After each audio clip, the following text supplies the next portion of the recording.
Kalau misalnya jadi petani kopi sendiri, istilahnya kita cuman butuh perawatan yang lebih ekstra aja sih.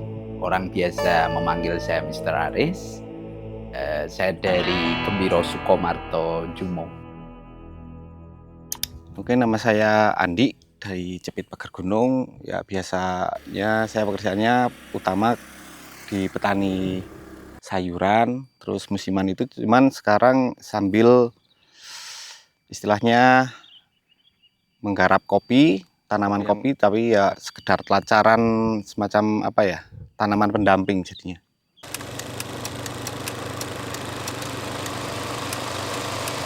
Untuk sebagai petani kopinya itu sebenarnya udah lama Mas, cuman sempat berhenti karena memang pas waktu itu pemasaran kopi kan agak ini berkurang, jadi kita tebang pohon untuk ganti baru, tapi untuk lamanya udah mulai sekitar 2010-an.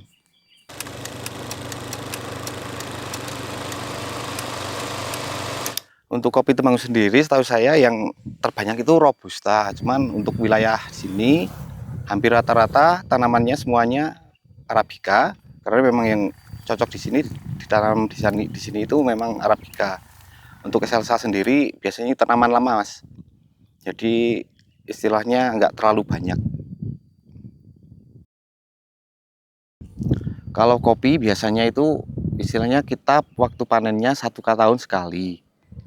Cuman kalau misalnya sekarang itu bijinya banyak, misalnya panennya berlimpah, ntar tahun depannya biasanya berkurang Mas. Jadi untuk waktu panennya biasanya setahun sekali kita bikin rata-rata. Nah, biasanya kan di sini gini Mas, rata-rata sambil tanam tembakau, sementara kita kopi sambil tanam kayak gini. Yang istilahnya kalau misalnya udah tua kayak gini kita tebang seperti ini. Nah, yang tunas barunya kita ini pelihara biar berbuahnya lebih lebat lagi.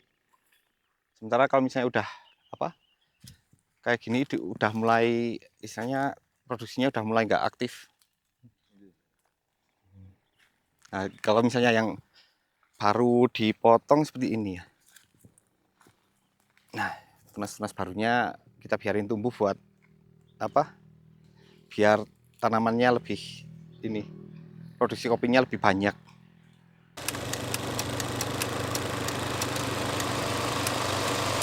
Kalau misalnya kopi di sini khususnya Arabica itu untuk pertama tanam biasanya kan kita bikin kubangan dulu. Sebelum tanam itu kubangan dikasih pupuk sekitar 1 mingguan baru kita tanam. Kalau misalnya udah tumbuh itu sekitar waktu 3 tahun baru berbuah, 3 tahun berjalan mulai berbuah. Untuk masa prosesnya itu kalau misalnya di sini kan hampir rata-rata natural. Jadi kalau udah panen itu paling rata-rata dibikin ini Mas, langsung dijemur kering sampai jadi berasan. Istilahnya kalau di istilah kopinya green bean, itu hampir rata-rata prosesnya natural.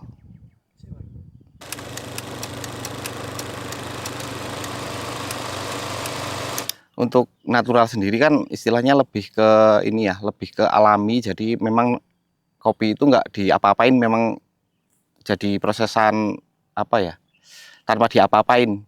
Kalau untuk rasanya itu jadinya lebih tajam.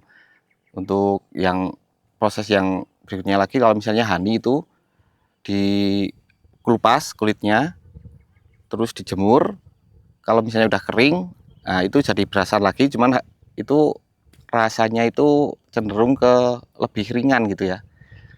Lebih ringan lagi itu yang full wash. Full wash itu benar-benar dihilangin lendirnya. Sampai ntar jadi beras itu harganya jadi agak soft gitu. Semi wash hampir sama full wash, cuman prosesnya agak ini lebih singkat karena memang istilahnya dijemur pas waktu masih green bean. Bisa dijemur pas jadi masih green bean. Tapi kalau misalnya wine itu lebih rumit lagi Mas, soalnya kalau misalnya ada gagalnya itu aromanya jadi nggak karuan, malah jadi seperti apa, busuk. Tapi kalau memang udah jadi, aromanya memang cenderung wangi seperti anggur itu. harganya juga lebih mahal. Untuk wine itu kita biasanya pilih biji yang paling berkualitas. Dari red cherry kita pilih istilahnya biji yang berkualitas. Biasanya kita rendam dulu, yang ngapung dibuang. Setelah itu kalau misalnya udah beres, kita fermentasi sekitar hampir 1 bulanan lah, tergantung biji kopinya kuat berapa lama. Kalau misalnya udah ini ya biasanya ada batas waktu 1 bulan, tapi kalau misalnya bisa kuat lebih itu biasanya jadi over, Mas.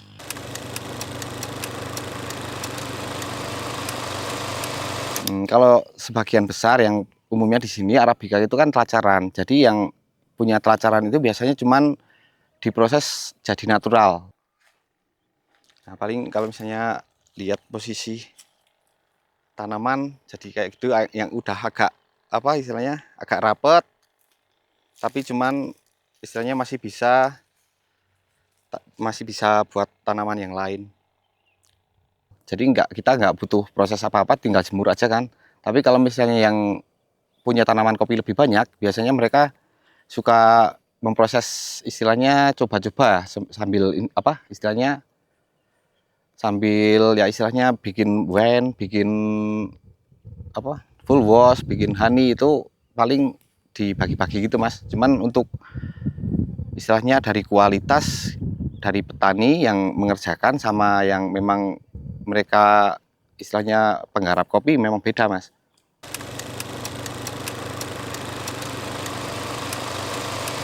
Kalau misalnya kita tanam di sini robusta, biasanya malah kualitasnya kurang bagus. Jadi lebih cocok di sini memang untuk tanaman kopinya di Arabica. Sementara kalau misalnya robusta itu di ketinggian 1000 ke bawah, kalau misalnya Arabica itu biasanya 1000 ke atas.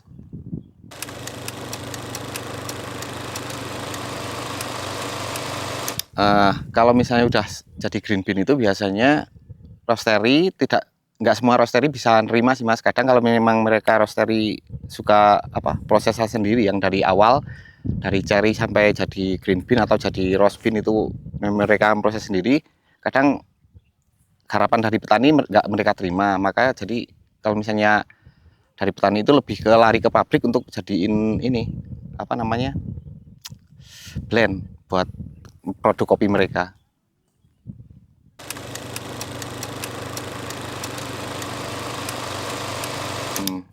Kalau misalnya jadi petani kopi sendiri, istilahnya kita cuman butuh perawatan yang lebih ekstra aja sih.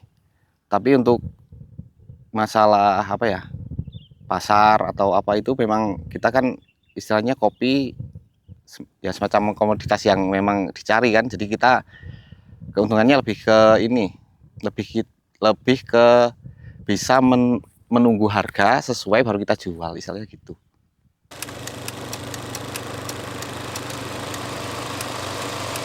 Kalau misalnya mau memulai usaha kopi ya istilahnya kita perlu tahu karakteristik kopi yang kita mau budidayakan. Misalnya kita mau ambil robusta, kita lihat istilahnya wilayah sama ketinggian juga. Kalau misalnya kita mau ambil istilahnya kopi yang Arabica, lebih baik ke dataran tinggi saja, Mas. Kalau misalnya mau budidaya atau sekedar apa ya ambil untuk bahan, ya kita lebih menyarankan kalau misalnya mau kopi pilih dari daerah yang memang sesuai dengan karakter kopinya. Ya, nama saya Aris Zainal Amin. Orang biasa memanggil saya Mr. Aris. Saya dari Gembiro Sukomarto Jumo, Temanggung.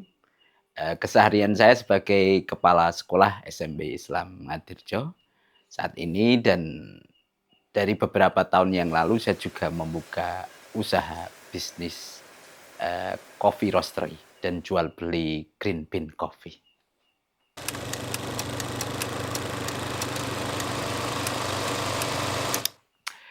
Di awal itu saya memulai usaha ini di tahun 2017, kemudian kita masih sangat minim modal. Saat itu kita hanya bisa ngemas kemasan sedikit-sedikit, nanti laku kita jual kembali buat modal lagi. Kemudian saat itu kita mencari partner untuk bisa bekerja sama.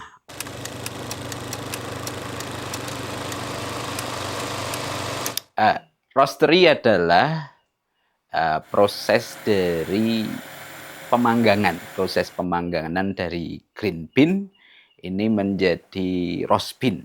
Ya, itu kita menggunakan alat roasting kopi, gitu, seperti itu.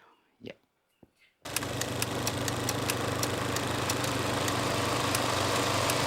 Kalau green bean ini biasanya kita ambil lokal saja dari Temanggung, karena memang Temanggung adalah penghasil kopi yang luar biasa. Untuk robustanya kita dari Becen, Cadiroto, Gemawang, Kandangan. Kemudian Arabikanya ada dari lereng Gunung Sumbing, Sindoro.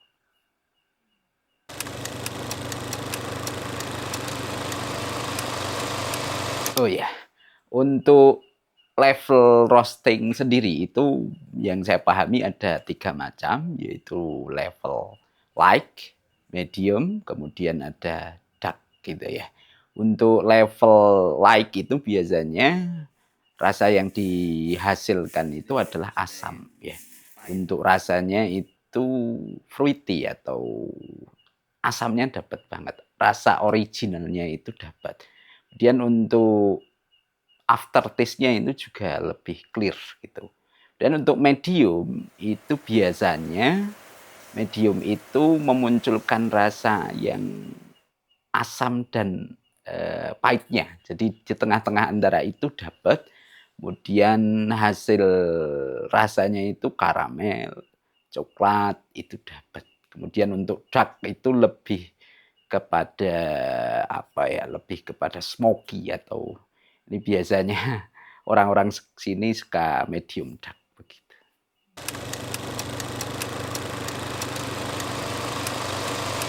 Ya, para pembeli biasanya ketika datang ke sini atau memesan itu biasanya meminta level roasting yang diharapkan. Kalau area sini dan umurnya itu yang apa ya, sekitar sudah agak tua, itu biasanya mintanya dark, gitu. Sebagian besar di sini medium dark. Kemudian untuk pemesan-pemesan yang dari luar Temanggung, roastery atau para pecinta atau kafe itu biasanya medium atau light bahkan. Kalau Arabica itu lebih light dan medium.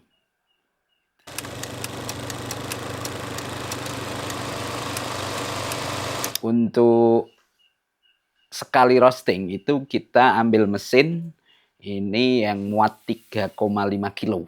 Jadi pemikiran saya karena kita ini jasa, kalau kita ambil yang 1 kilo itu semacam kurang support itu.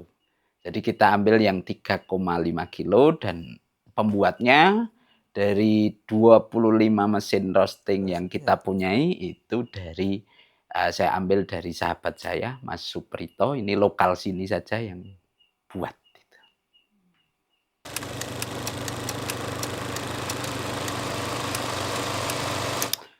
Yang sudah-sudah selama ini dari seluruh Indonesia, kita belum mendapatkan customer dari luar negeri. Jadi mayoritas di Indonesia saja, yang Papua juga pernah.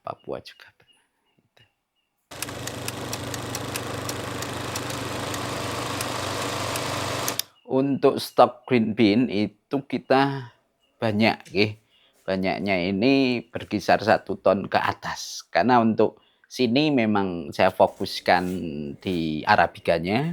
Kemudian untuk yang robustanya saya fokuskan di rumah sahabat saya, yaitu sahabat Tarno di Gunung Kempol.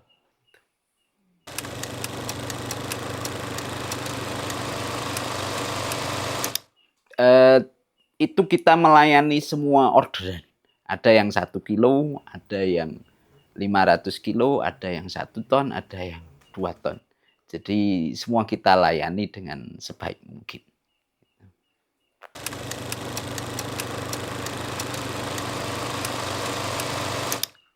Untuk keseringannya itu robusta, green bean itu robusta itu memang 12.000 hektar kalau di Temanggung. Kalau Arabica itu hanya 1.700 hektar. Jadi untuk komoditi Temanggung ini sangat besar di Robustanya.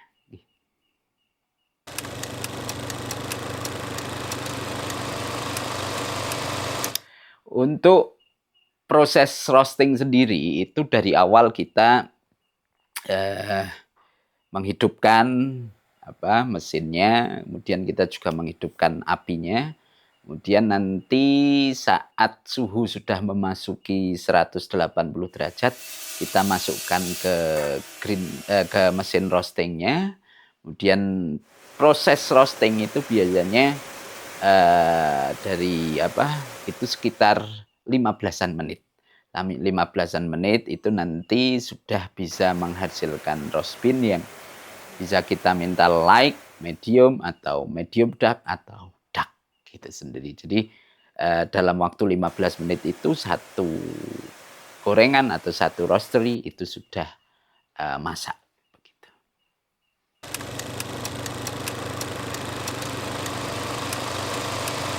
Untuk berapa lama kopi bisa disimpan itu ya sekitar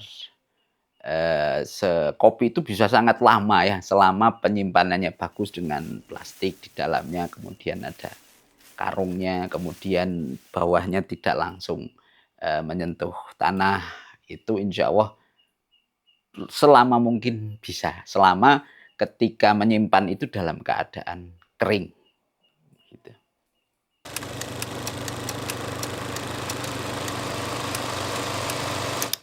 Untuk penggemar kopi sendiri ini dari anak-anak SMA, kemudian mahasiswa, kemudian masyarakat umum, dan hampir mayoritas dari dulu zaman nenek moyang orang sudah ngopi.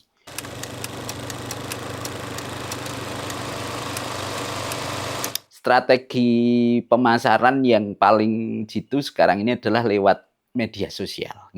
Terutama kalau seumuran saya ini sangat mengandalkan di Facebook. Facebook, kemudian kita lewat grup-grup di situ.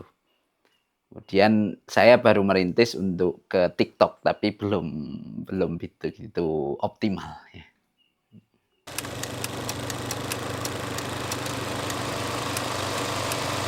Untuk dampak positif bagi para petani ini beberapa tahun ini sangat luar biasa karena beberapa petani yang mau belajar dan kreatif itu mereka sangat mudah, sangat bisa untuk menjual hasil mereka sendiri. Nah itu memang yang kita mau bahwa petani bisa langsung menjual hasil panenannya itu ke para pembeli. Itu positif sekali. Untuk dampak negatifnya, selama ini saya belum menemukan dampak negatif, tapi dalam bisnis kopi ini yang negatif adalah munculnya banyak penipuan. Itu yang sehingga ketika para petani tidak cerdas atau tidak hati-hati, mereka tertipu oleh pelaku-pelaku penipuan yang sudah terjadi di area Temanggung ini.